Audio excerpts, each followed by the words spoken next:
Marami ang nag-aabang sa ikalawang bahagi o part 2 sa Rapi Tulfo in Action sa kwentong Kuya, Umaming May Iba, 2 araw bago ang kasal nila. Viral ngayon sa social media ang bride-to-be na si Jessa at ang kanyang Philippine Coast Guard fiancé na si Benny. Inireklamo ni Jessa sa Rapi Tulfo in Action ang groom-to-be dahil 2 araw bago ang nakatakdang kasal nila noong May 9, 2026, hindi na ito nagparamdam pa. Dahil dito, pinuntahan daw ni Jessa sa lugar kung saan nakadestino si Benny bilang PCG. At ang sabi raw nito, i-move na lang ang kasal sa ibang petsa.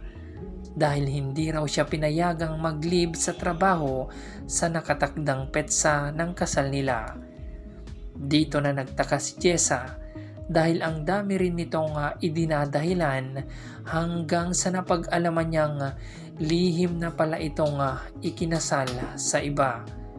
Nagpakasal sa sibil noong March sa kanyang bagong kasintahan na nakilala lamang niya noong January 2026.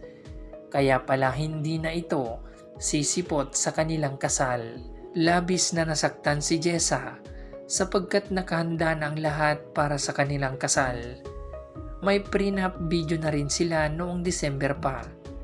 Malaki na rin ang nagastos nila. Nagsama si Jessa at Benny ng 8 taon at biniyayaan sila ng isang anak. Matagal na pinangarap ni Jessa na balang araw ihahatid din siya sa harap ng altar at makakaisang dibdib ang mahal na mahal niyang si Benny. Ngunit hindi na matutuloy pa kailanman dahil ipinagpalit at ikinasal na sa 3 buwan pa lang na nakarelasyon nito.